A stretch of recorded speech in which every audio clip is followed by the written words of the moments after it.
Today I was wondering what I should wear for the sit down stay at home mom collaboration video, and I thought like, oh, there's a cute outfit or whatever, and I thought, why don't I wear my stay at home mom uniform? I have to share it with you guys, so let me show you what it is. The stay at home mom uniform consists of a $3 tank top from Walmart, and let me scoot closer, my yoga pants, you guys, and some flip-flops or Skechers, whatever you want to wear, whatever you're feeling up for the day. If you feel spicy, you just throw those pink Skechers on and call it a day. Welcome to the mom uniform, yo.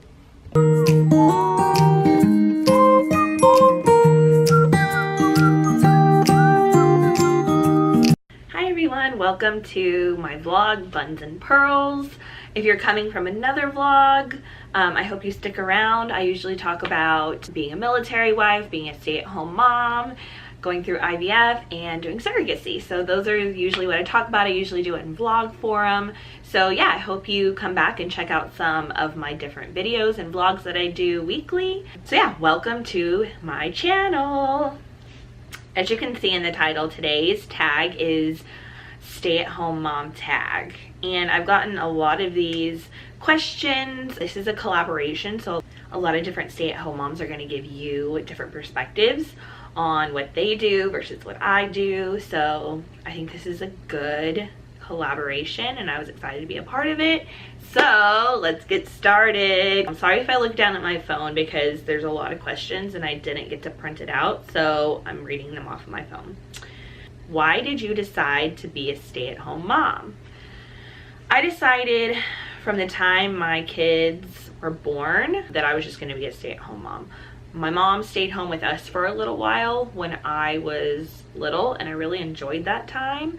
And I just always, growing up, I just always knew, like, once I had kids, like, I would just stay home with them because they really, you know, like, they consume a lot of your time and attention. And I just, from my point of view and from my perspective, I don't feel like you get that in like a daycare environment. So I wanted to always be more of a hands-on mom and always be there. Like if they needed something from school and I couldn't come because I was at work, I just always had that in my mind. Like I just always wanted to be basically on call in case they ever needed me, and just for them to have the security to know that I'm just a phone call away if they ever needed me. Question number 2, how hard was it to adjust from working to staying at home?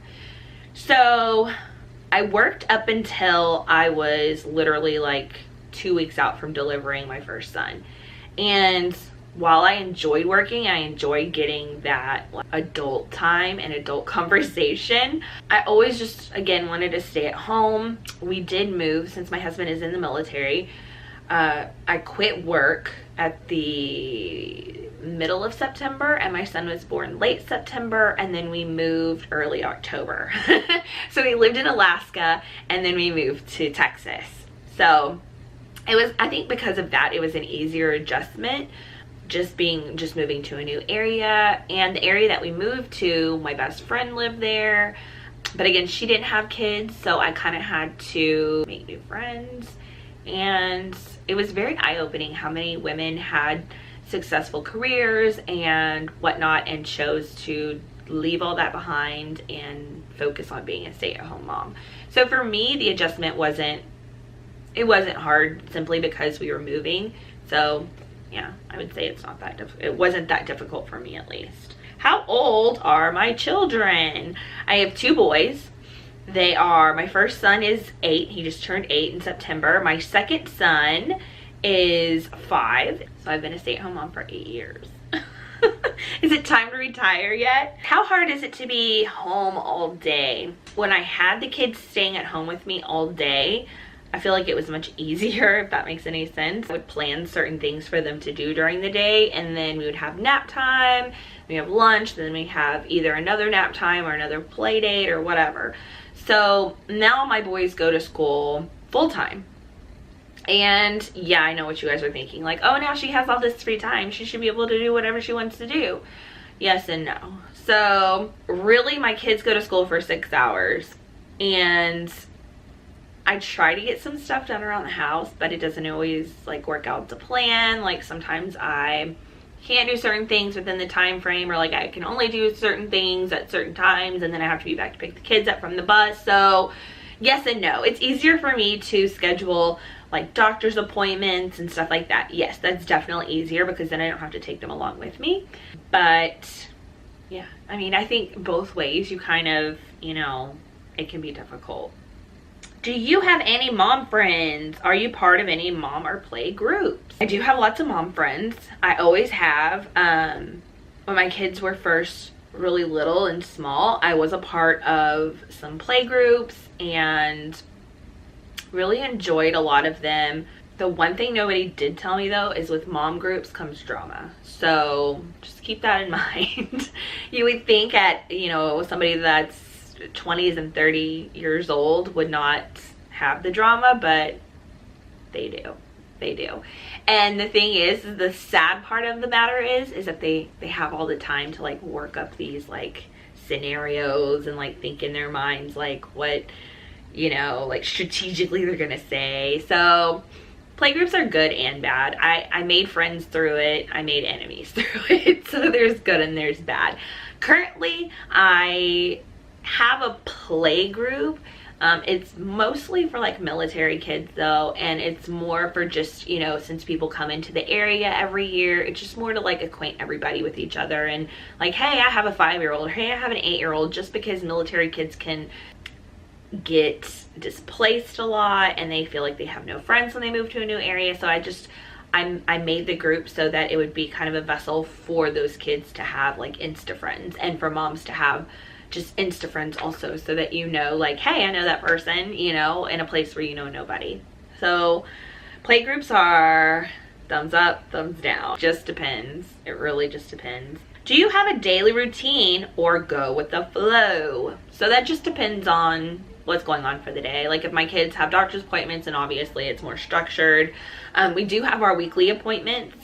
My son does have ADHD, so we do go to behavioral therapy once a week for an hour and stuff like that. And so those things like are obviously scheduled.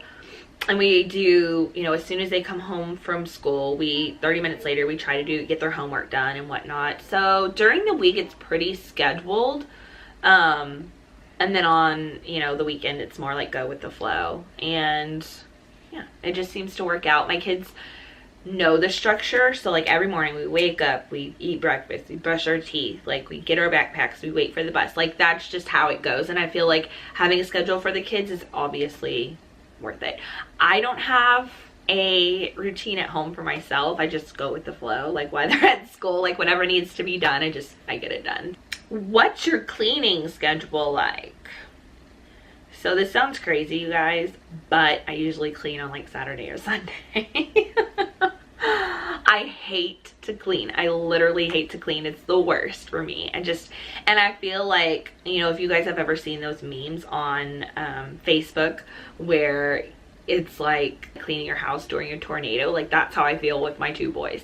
Like I can clean up their room or clean up the office, and then like 5 minutes later they're like, uh-oh, something is on the floor.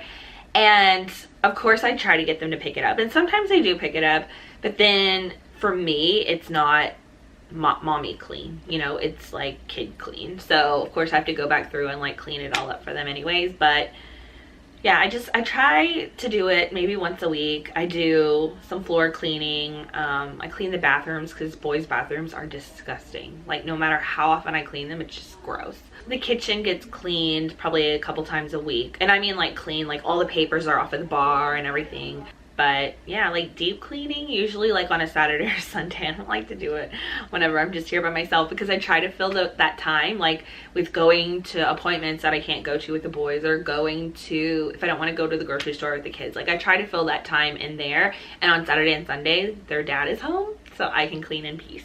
Do you keep up with the housework or share with your significant other?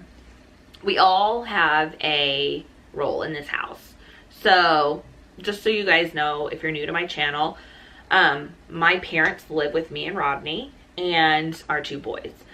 So we all have our own duty. We all have like jurisdictions, if you will. So, you know, my dad will rinse the dishes off after it's dinner's done. My husband will put the dishes in the dishwasher sometimes. I cook dinner. My mom kind of cleans up, you know, she dusts and does all that kind of stuff. So we all have like our own jurisdictions. When you have a household of this size, it's difficult to just put that on one person. We all kind of just take care of our own little areas, and then, you know, my parents live downstairs, so they take care of a lot of the downstairs. There's a downstairs bathroom, and their bedroom, they take care of a lot of that. And then I take care of a lot of the office, the boys' room, and our room. So, oh, and their bathroom and our bathroom. So it works out. It all works out because it's just too much for one person to take on. Do you do anything on the side for extra money? Glad you guys asked that. I do have a spray tanning business. I started it in 2013.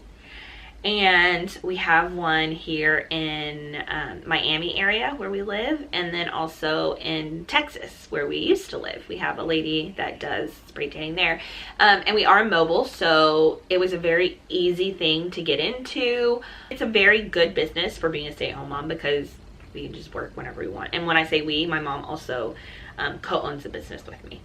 What do you love about being a stay-at-home mom? Again, I just like being able to be on call, if you will, for my kids.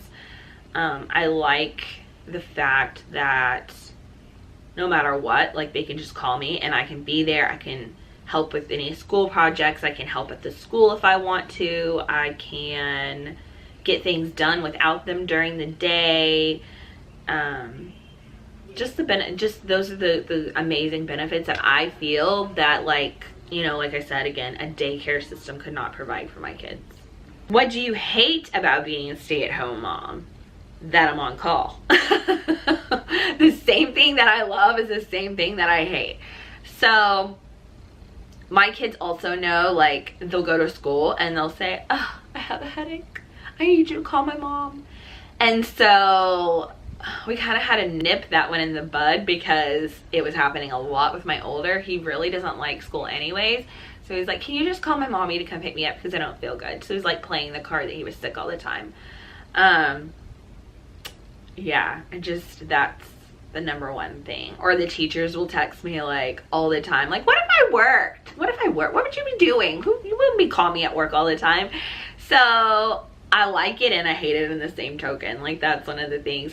And the expectations that, you know, from certain people that the house should be spotless at all times. It's just not. It's not realistic in this household.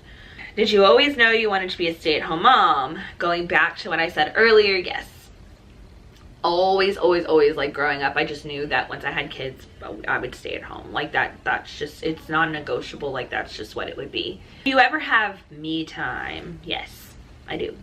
A lot of my friends in this area, we try to schedule either a lunch date during the week when the kids are at school, a morning coffee when the kids are at school, or occasionally we go out on the weekends. And it's just nice to get that, like, you kind of like get to blow off some steam, and not in the sense that you're like getting drunk, and like, it's more of like, can you believe what my kid did this week? Or can you believe my husband told me today? I mean, it's more just like venting. They're kind of like your psychiatrist. Like, you need to just vent, like purge of all the stuff that's happened during the week. And for that, I'm completely grateful. And our last question, what advice would you give to a new stay-at-home mom? I would tell her that it's hard. It is so hard. Just get out of the house. When you stay in your house, that's when becoming a stay-at-home mom becomes bothersome. That's when you start thinking, why am I doing this? Why am I doing this? Why am I doing this? That's my whole shebang on being a stay-at-home mom. I've enjoyed it, and I'll continue to enjoy it until I don't. And then I'll go back to work or find some other hobby or volunteer, do something. But yeah, so I hope you guys like this video. If you did, go ahead and give it a thumbs up. Go ahead and subscribe below if you want to follow this crazy journey that I call life, with being a mom, being a military wife, having a rare lung disease, going through IVF, and doing surrogacy. Our surrogacy journey is just about to start, and I would love to have you guys join us. And don't forget to check out the other stay-at-home moms that are in the playlist.